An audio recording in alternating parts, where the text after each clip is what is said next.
हाँ, हेलो दोस्तों, एक बार फिर से मैं ट्रिकी क्लासेज में आप सभी दोस्तों का स्वागत करता हूँ। जैसे कि इस चैनल पर तमाम वीडियो आप देखते हैं, तो उसी चैनल पर आज वनडे एग्ज़ाम की एक ऐसे कंसेप्ट को आप लोगों के बीच में बता रहा हूँ। आप इसको अच्छे से देखिए, ठीक है दोस्तों। तो वनडे एग्ज़ाम की बात करते हैं तो इसमें एक ऐसे कंसेप्ट की मैं बात करता हूँ, जैसे हम देख सकते हैं कि जर्नल साइंस मीन्स सामान्य विज्ञान,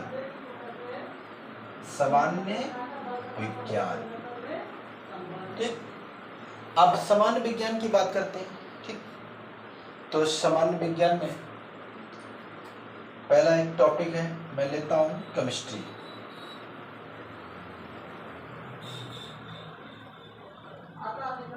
अब केमिस्ट्री को हम देख सकते हैं, अगर केमिस्ट्री के बच्चों बात करते हैं, केमिस्ट्री को हम 3 वर्गों में बांटा गया, ठीक है। देख सकते हैं, पहला है इनऑर्गेनिक केमिस्ट्री और दूसरा है हमारा ऑर्गेनिक केमिस्ट्री, तीसरा है हमारा फिजिकल केमिस्ट्री। तो देख सकते हैं, अगर केमिस्ट्री की बात की जाए तो इन्हें हम 3 वर्गों में बांटते हैं। पहली चीज इनऑर्गेनिक केमिस्ट्री, जिसे हम अकार्बनिक रसायन कहते हैं, और दूसरी चीज ऑर्गेनिक केमिस्ट्री, जिसे हम कार्बनिक रसायन कहते हैं, और तीसरी चीज हमारा फिजिकल केमिस्ट्री, जिसे हम भौतिक रसायन कहते हैं, ठीक। अब कंपटीशन में मैं आपसे बताना चाहता हूँ कि जो स्टूडेंट हमारे चैनल पे नए हैं, हमारे चैनल को आप सब्सक्राइब करिए। और आज मैं जनरल साइंस बताने वाला हूँ और बता रहा हूँ एनटीपीसी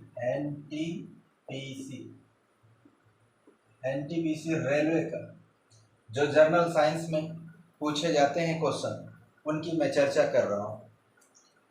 तो बात यहाँ आती है, तो देखा जाए तो इनऑर्गेनिक केमिस्ट्री क्या होता है, ठीक है, ऑर्गेनिक केमिस्ट्री क्या होता है, और भौतिक केमिस्ट्री, भौतिक रसायन क्या होता है, इसको समझना है, ठीक है। अब बच्चा ध्यान में रखना है, इनऑर्गेनिक की जब भी बात होगी, मीन्स अकार्बनिक रसायन की जब भी बात होगी, तो उनमें कार्बनों के गुण नहीं पाए जाते। जब इनके गुण उसमें मिलते जुलते ना हो, तो इन्हीं रसायन को हम क्या कहते हैं, इनऑर्गेनिक केमिस्ट्री, ठीक है। अब बात आई ऑर्गेनिक केमिस्ट्री। जब ऑर्गेनिक केमिस्ट्री की बात होती है, ठीक है, उसमें हम बात करते हैं कि इनके गुण, किनके गुण, इनऑर्गेनिक के गुण उसमें नहीं मिलते हैं, तो हम उन्हें क्या कहेंगे, ऑर्गेनिक केमिस्ट्री, ठीक है। फिर आगे चलते हैं, अगर फिजिकल की बात करते हैं तो इन दोनों के गुण उसमें नहीं विद्यमान होंगे, तो हम उसको फिजिकल केमिस्ट्री कहेंगे। बात समझ में आई? तो आप देख सकते हैं। तो चलते हैं आगे। अब आगे चलते हैं दोस्तों,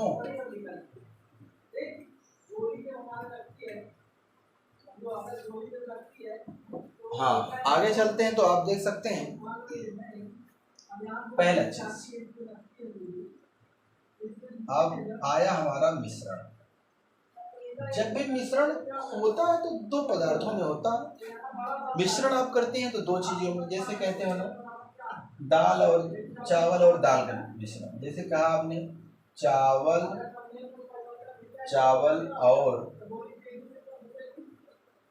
और दाल का मिश्रण, तो 2 पदार्थों को यूज किए ना, तभी तो मिश्रण कहलाया ना। इसी प्रकार से आप देख सकते हैं, चावल और दाल का मिश्रण जैसे करते हैं, ठीक है। तो उसी प्रकार हम मिश्रण को देखते हैं, तो मिश्रण में भी इसको 2 वर्गों में बांटा गया, ठीक है। अब वो दो वर्ग है क्या, उसको आप अच्छे से देख सकते हैं। अगर हम बात करें, एक समांगी मिश्रण होता है, और इसमें आज मैं आपको एनटीपीसी के क्वेश्चन भी करा सकता हूं, जो दिसंबर में आपके पेपर होने वाले हैं, उसमें रसायन विज्ञान से किस प्रकार के क्वेश्चन बनते हैं वो चीज़ें मैं आज आपको बता दूंगा। ठीक है, तो आगे चलते हैं, देखते हैं समांगी मिश्रण और दूसरा है विषमांगी मिश्रण। अब देख सकते हैं समांगी और विषमांगी मिश्रण, दोनों मिश्रण को अच्छे से समझ सकते हैं। जब भी आपके एग्जाम में, कंपटीशन के एग्जाम में समांगी मिश्रण से क्वेश्चन आए तो इसमें आप कर सकते हैं। ठीक है, ऐसा मिश्रण जिसकी एक समान संरचना बने, ऐसा मिश्रण जिसकी एक समान संरचना बने। ठीक है, या कह सकते हैं जिसमें कोई उसका मिश्रण, जो उसमें मिश्रण डाले हैं वो दिखाई न दे। ठीक है, जैसे चीनी और जल का मिश्रण। जब जल में बच्चों चीनी मिला देते हैं तो क्या चीनी के क्रिस्टल, चीनी के अणु दिखाई देते हैं? नहीं, क्योंकि वह घुलनशील हो जाते हैं। इसी प्रकार चीनी और जल का मिश्रण। और बात करते हैं विषमांगी मिश्रण, ऐसा मिश्रण जो घुलनशील ना हो। ठीक है, अगर हम बात करते हैं विषमांगी मिश्रण की बात करते हैं तो इसमें आपका क्या हो जाएगा, इसमें आपका यह हो जाएगा कि जैसे हम कह सकते हैं जल और पत्थर का मिश्रण ना, जल और पत्थर का मिश्रण। जब जल में पत्थर डाल देंगे तो जाहिर सी बात है ना, जाहिर सी बात वह घुलनशील नहीं, मतलब इसकी एक समान संरचना बने और इसकी जिसकी एक समान संरचना ना बने। ठीक है, वह क्या है आपका, वह आपका विषमांगी मिश्रण। ठीक है, अब आगे चलते हैं, ये चीज समझ गए। अब यही हम समझ लेते हैं, क्या यही हम समझ लेते हैं, आपका समझ लेते हैं। जैसे अगर हम बात करते हैं पदार्थ, अगर हम पदार्थ की बात करते हैं तो पदार्थ में आपका, पदार्थ की अगर बात करें तो दो चीजें होता है, एक तो बच्चों तत्व होता है और दूसरा क्या होता है, यौगिक होता है ना। तत्व और यौगिक होता है, तो तत्व और यौगिक को अच्छे से समझ सकते हैं। ठीक है, आज के वीडियो में मैं बता दूंगा और कल के वीडियो में इसका सारा प्रश्न आंसर क्वेश्चन करा देंगे। ठीक ना। तत्व की अगर बात किया जाए तो एक ही प्रकार के पदार्थों से संयोग करके बना होता है। तत्व जब भी बनता है एक ही प्रकार के पदार्थ होते हैं, ठीक ना। जैसे H+H, अब क्रिया किया तो H2 कहलाया ना। H2 क्या है, ये हमारा H2 हमारा तत्व है ना। अब यौगिक की बात है जिसे इंग्लिश में कंपाउंड बोलते हैं। अगर जब भी यौगिक बनाया जाएगा तो यौगिक देख सकते हैं दो या दो से अधिक पदार्थों के संयोग से बनता है। जैसे हमने कहा C+O2, अब क्रिया किया तो CO2 कहलाया ना, तो कह सकते हैं ना, अब क्रिया किया तो क्या कहलाया, CO2 कहलाया। ठीक, इसको आप समझ सकते हो, कार्बन डाइऑक्साइड हो गया। तो इसको हम समझ गए, ये एलिमेंट है, और इसको समझ गए ये हमारा कंपाउंड है। दो चीजें क्लियर हो गई।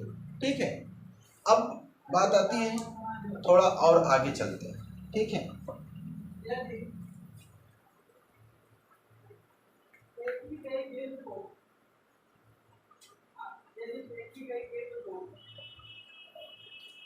हाँ आगे चलते हैं। अब किस हिसाब से क्वेश्चन आता है वो चीज समझ लीजिए। ठीक है, अब जैसे आपसे पूछ लिया जाए, ठीक है, जैसे आपसे पूछ लिया जाए, ठीक, पहली चीज अणुभार क्या होता है। किसी भी यौगिकों का अणुभार निकालने को कहे आपको, या दे दे अणुभार निकाल के, तो कैसे करें। जब भी बच्चों किसी यौगिकों का अणुभार निकालना है तो उसमें दो चीजें पता होनी चाहिए। वो दो चीजें क्या है मैं बता दे रहा हूं। पहली चीज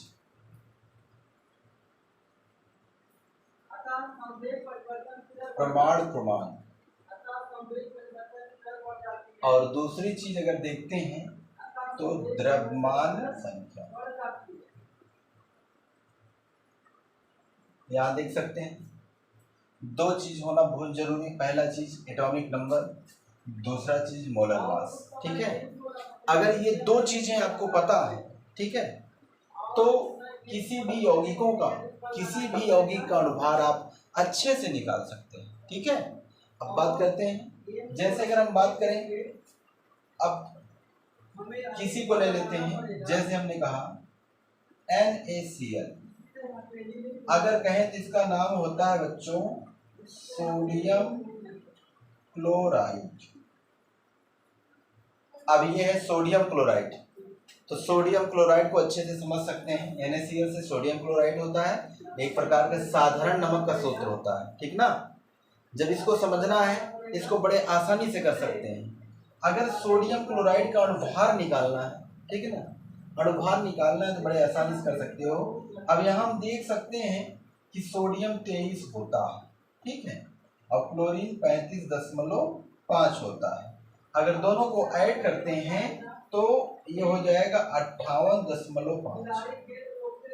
ये आंसर हो गया, कंप्लीट आंसर। ठीक ना, हमने आपको बताया जब भी किसी तत्व, जब भी किसी यौगिक का अणुभार निकालना है आपको, ठीक है, तो पहली चीज उसका एटॉमिक नंबर पता होना चाहिए, और दूसरी चीज उसका मोलर मास पता होना चाहिए।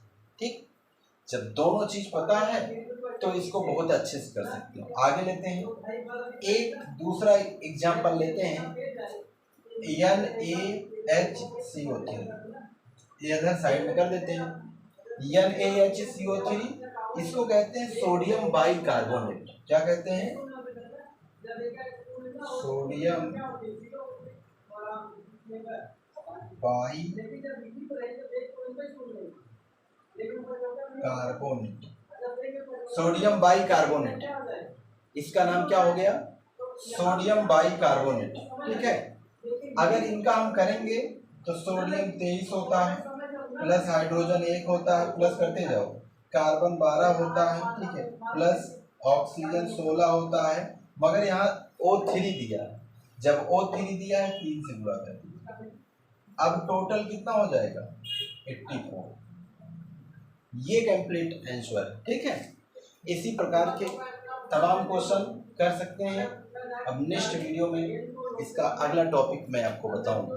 ठीक है, तो हमारे चैनल से आप जुड़िए ट्रिकी क्लासेस से, और ट्रिकी क्लासेज में NTPC रेलवे प्रैक्टिस सेट भी और हमारे तमाम टीचरों द्वारा आज कराए जाएंगे। ठीक ना, थैंक यू।